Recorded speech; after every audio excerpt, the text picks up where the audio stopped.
आज हम बात करेंगे 6 ऐसे सुपर फूड्स के बारे में जो आपको विंटर्स में ज़रूर लेने चाहिए। आपने देखा होगा विंटर्स में आपकी जो डाइजेस्टिव कैपेसिटी है वो एनहांस हो जाती है, आपको भूख ज़्यादा लगती है और आपने ये भी फ़ील किया होगा कि जो डाइजेशन रिलेटेड इश्यूज़ हैं वो थोड़े टाइम के लिए रिज़ॉल्व हो जाते हैं, क्योंकि इस टाइम में हमारा मेटाबॉलिज़्म बहुत अच्छा होता है। आयुर्वेद में कहा गया है कि जो विसर्ग काल होता है उसमें हमारा जो शारीरिक बल होता है वो सबसे ज़्यादा होता है और हमारी डाइजेस्टिव फायर सबसे ज़्यादा होती है, क्योंकि हमें प्रोटेक्ट करने के लिए सर्दी से हमें प्रोटेक्ट करने के लिए जो हीट होती है वो अंदर कंजर्व होके रहती है। एक होम्योस्टेटिस नाम का एक मैकेनिज़्म होता है जिसमें क्या होता है कि बॉडी हीट को कंज़र्व करने की कोशिश करती है अंदर की तरफ, जिसकी वजह से जो जाठराग्नि है वो प्रदीप्त हो जाती है। तो इसी वजह से हमें भूख भी ज़्यादा लगती है और हमें ऐसे फूड्स खाने का मन करता है जो थोड़े से हैवी हों और शुगरी हों, थोड़े से मीठे तरफ हों, उस तरह के हमें फूड्स खाने का मन करता है, स्पेशली इन विंटर्स। तो विंटर्स में हम कौन से फूड ऐसे खा सकते हैं जिनको खा के हम हेल्दी रह सकते हैं। तो मैंने पहले भी एक वीडियो बनाई है जिसमें मैंने बताया है कि winter is the best season two gain health and lose weight, क्योंकि वेट लूज़ इसमें अपने आप हो जाता है अगर आप थोड़ा सा डाइट और लाइफस्टाइल का ध्यान दें।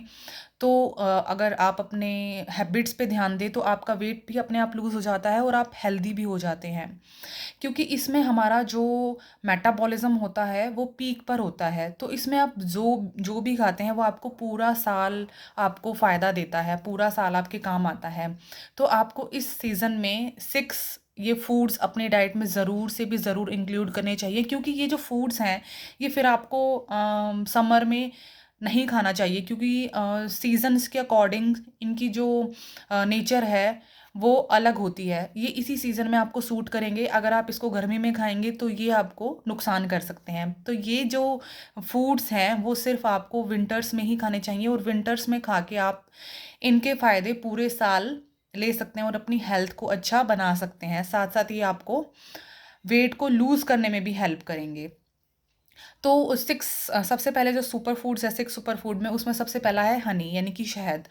अब शहद जो होता है वो आयुर्वेद में बताया गया है कि वो लेखन का काम करता है, यानी कि स्क्रैपिंग का काम करता है और थोड़ा-सा डाइजेस्ट होने में ये हेवी होता है। तो इसलिए ये हमें विंटर्स में लेना चाहिए और इसको बहुत ज़्यादा क्वांटिटी में नहीं लेना चाहिए, थोड़ा-सा लेना चाहिए, क्योंकि ये आपकी जठराग्नि को मंद कर सकता है, यानी आपकी डाइजेस्टिव फायर को स्लो कर सकता है।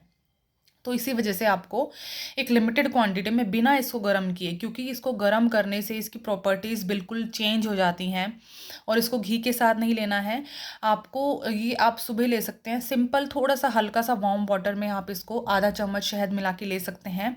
तो ये आपकी ना सिर्फ इम्यूनिटी को एनहांस करने में हेल्प करेगा बल्कि आपके वेट को भी लूज़ करने में हेल्प करेगा। अगर आपको सुबह नहीं सूट करता है तो आप दिन में खाना खाने से पहले आधा चम्मच ले सकते हैं।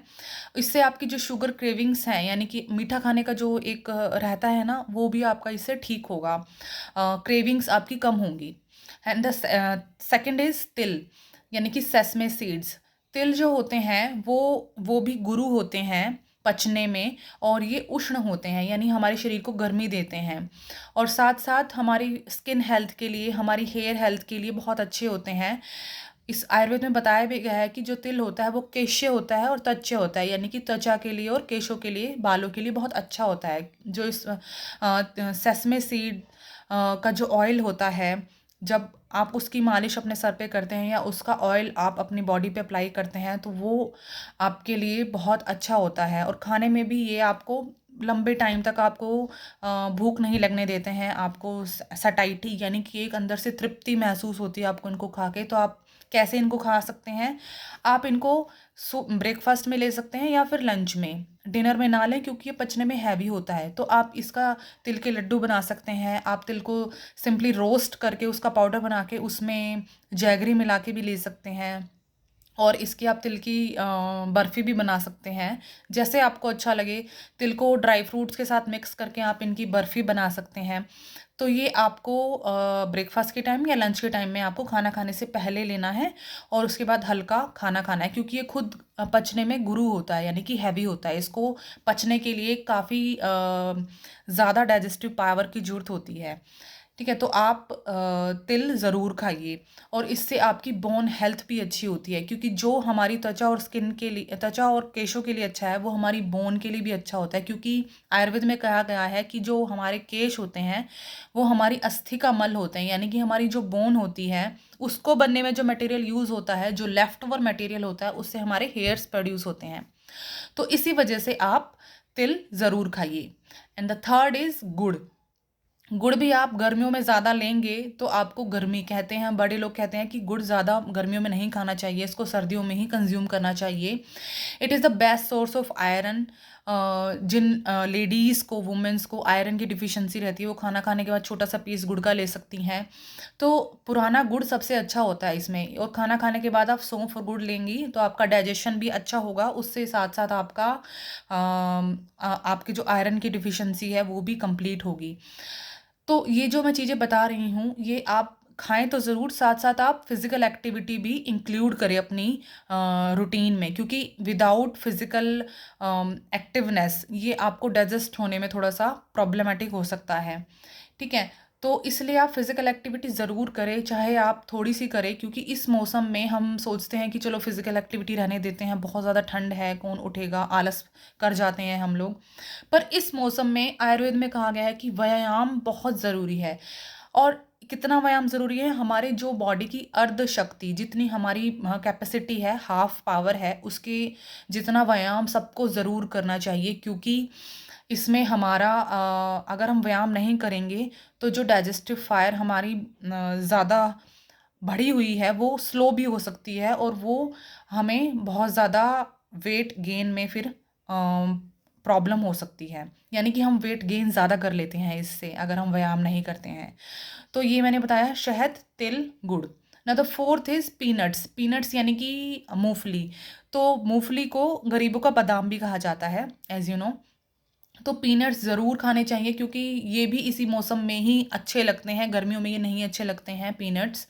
तो पीनट्स में बहुत सारे, आजकल तो पीनट बटर करके भी कितना ज़्यादा मार्केटिंग हो रही है पीनट बटर की, तो उससे बेटर ये है कि हम इतना महंगा पीनट बटर लाने की बजाय, जो प्रोसेस्ड है और जिसमें काफ़ी सारे फूड्स फ्लेवर और काफ़ी सारे केमिकल्स मिला के जो बनाया गया है, उससे उससे बेटर यही रहेगा कि हम पीनट्स को खाएं, नेचुरल पीनट्स को। हम उसको गुड़ के साथ खा सकते हैं, रेवड़ी के साथ खा सकते हैं, उसमें तिल भी हो जाएगा और साथ साथ उसमें हम जैगरी भी हो जाएगा। तो ये इट्स अ ग्रेट कॉम्बिनेशन। आप पीनट्स की कंजप्शन अपनी इसमें लाइफस्टाइल में बढ़ाएं। ऐसा नहीं कि ये सारी चीज़ें आपको एक दिन में ही लेनी है, धीरे कभी किसी दिन कुछ ले लो, किसी दिन कुछ ले लो।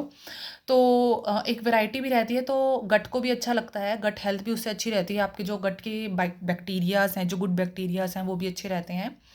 तो इसलिए आप पीनट्स को ज़रूर कंज्यूम कीजिए। और इसमें पीनट्स में ऐसा ऑयल होता है जो आपकी आपकी हर तरह की हेल्थ के लिए, आपकी गट हेल्थ के लिए, आपकी बोन हेल्थ के लिए, आपकी स्किन हेयर्स की हेल्थ के लिए बहुत अच्छा होता है। तो पीनट्स ज़रूर लीजिए। और इसमें गुड फैट होता है पीनट में, जो आपको आपके हार्मोन्स को भी बैलेंस करने में, आपकी जो दोष है उनको बैलेंस करने में अच्छा रहता है। नाउ द फिफ्थ इज़ सरसों का साग। सरसों का साग और मक्के की रोटी, ये तो हमारे नॉर्थ इंडिया में बहुत फेमस है, क्योंकि सरसों का साग जो होता है उसे भी गुरु और उष्ण कहा गया है आयुर्वेद में। पचने में ये गुरु यानी कि भारी होता है, और इसकी जो तासीर होती है, वो उसका जो विपाक होता है वो उष्ण होता है, यानी कि आपको ये गर्मी देता है। सरसों का साग में बहुत फाइबर होता है, एक अच्छा खासा फाइबर होता है, जिसको आप अपनी गट हेल्थ के लिए बहुत अच्छा मान सकते हैं। वेट को लूज़ करने में हेल्प करता है, आयरन की इसमें भरपूर मात्रा होती है, मिनरल्स की भरपूर मात्रा होती है, सोडियम, पोटेशियम, हर तरह का मिनरल इसमें पाया जाता है, क्योंकि आप इसमें सरसों सरसों डालते हैं, पालक डालते हैं, मेथी डालते हैं, बथुआ डालते हैं, कई सोया भी डालते हैं। तो इसमें ये सब चीज़ें डल के एक ये कंप्लीट फूड बन जाता है। आप इसको बाजरे की रोटी के साथ खा सकते हैं, मक्के की रोटी के साथ खा सकते हैं, और नहीं तो आप सिंपल गेहूं की रोटी के साथ भी खा सकते हैं। तो ये ज़रूर लीजिए आप, सरसों का साग अपनी डाइट में ज़रूर इंक्लूड कीजिए। हफ्ते में एक बार इंक्लूड करेंगे तो भी चलेगा, हर रोज़ इसको बनाने में थोड़ी सी मेहनत ज़्यादा लगती है, I know, I can understand. तो आप इसको एक हफ्ते में एक बार कंज्यूम कर सकते हैं। इससे आपकी गट हेल्थ भी अच्छी रहेगी और साथ साथ आपको ज़्यादा देर तक भूख भी नहीं लगेगी, क्योंकि आप जब हल्का खाना इस मौसम में अगर डाइटिंग करते हैं, हल्का खाना खाते हैं, तो बार बार आपको भूख लगती है, तो उस क्रेविंग्स में आप कुछ ऐसा अननेसेसरी भी डाल लेते हैं अपने मुंह में जो आपकी हेल्थ के लिए अच्छा नहीं होता है, जैसे बिस्किट, नमकीन, कुछ भी फ्राइड या फिर कुछ भी बहुत ज़्यादा मीठा जिसमें वाइट शुगर की मात्रा बहुत ज़्यादा होती है। तो इसलिए ये चीज़ें ना डाल के ये हेल्दी चीज़ें अपनी डाइट में इंक्लूड कीजिए, जिससे आपको क्रेविंग्स हो ही ना। क्रेविंग्स भी तभी होती हैं जब आपके अंदर किसी ना किसी न्यूट्रिएंट्स की कमी होती है, किसी ना किसी मिनरल्स की, किसी ना किसी ऐसे विटामिन की कमी होती है, जिसकी वजह से आपको क्रेविंग्स होती है। तो अगर आप ये सी चीज़ें इंक्लूड करेंगे तो आपको क्रेविंग्स भी नहीं होंगी और साथ साथ आपको एक अच्छा न्यूट्रिशन भी मिल जाएगा। इसके अलावा आप बाजरा ले सकते हैं। इस जो सिक्स सुपर फूड है दैट इज़ बाजरा। बाजरा क्या करता है, ये हमारी बोन हेल्थ के लिए काफ़ी अच्छा होता है। और हाँ, सरसों का साग कैसे खाना है, सरसों का साग आपको हमेशा लंच में ही लेना है, या फिर आप जैसे 12 से 2 के बीच में, 12 से या 3 के बीच में आप ले सकते हैं। अगर आप ब्रेकफास्ट और लंच एक साथ कर रहे हैं तो आप 12 से लेके 3 बजे तक के बीच में ले सकते हैं, क्योंकि ये गुरु होता है पचने में। आप इसको नाइट में अवॉइड कीजिए, ठीक है। और साथ साथ इसके साथ आप छाछ लेंगे, तक्र, वो भी बहुत अच्छा होता है। तक्र भी हमारे डाइजेशन के लिए, हमारी गट हेल्थ के लिए, हमारे गुड बैक्टीरियाज के लिए। नेक्स्ट इज़ बाजरा। बाजरा जैसे मैंने बताया, बाजरा भी इसी मौसम में अच्छा लगता है, उष्ण होता है और साथ साथ पचने में भी हैवी होता है।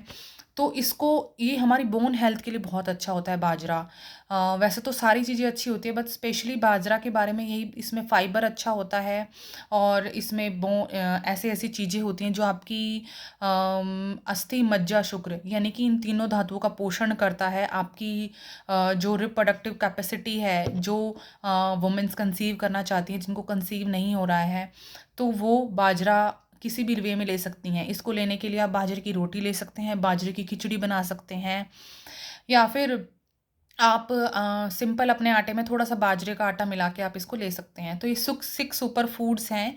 और बाजरे की रोटी भी आप या तो ब्रेकफास्ट में लीजिए या फिर लंच में लीजिए। डिनर में इसको अवॉइड, डिनर में आप हल्का खाना जितना खाएंगे उतना आपकी डाइजेस्टिव फायर के लिए भी अच्छा होगा, आपकी हेल्थ के लिए भी अच्छा होगा, क्योंकि हमारी health is directly proportional to हमारी डाइजेस्टिव हेल्थ। जितनी अच्छी हमारी डाइजेस्टिव हेल्थ होगी उतनी अच्छी हमारी ओवरऑल हेल्थ होगी, मेंटल भी और फिजिकल भी। इसलिए ये चीज़ें, ये 6 फूड्स अपने डाइट में ज़रूर इंक्लूड कीजिए in this winter season if you want be healthy physically, mentally and spiritually. और ज़रूर से भी ज़रूर एक्सरसाइज ज़रूर कीजिए, कुछ ना कुछ फिजिकल एक्टिविटी ज़रूर कीजिए, जिस भी टाइम, स्पेशली सुबह के टाइम अगर आपको मिलता है तो टाइम, तो ज़रूर उसमें टाइम निकालिए अपनी हेल्थ के लिए। ये आपके लिए बहुत बेनिफिशियल होगा। Please share this video with home you should, आपको लगता है कि उन्हें ज़रूरत है इस चीज़ की, तो please share this video. And if you have any query about anything about your health, then you can gmail me, you can mail me, and you can book a consultation on my website. I will describe the link in the description box. Thank you.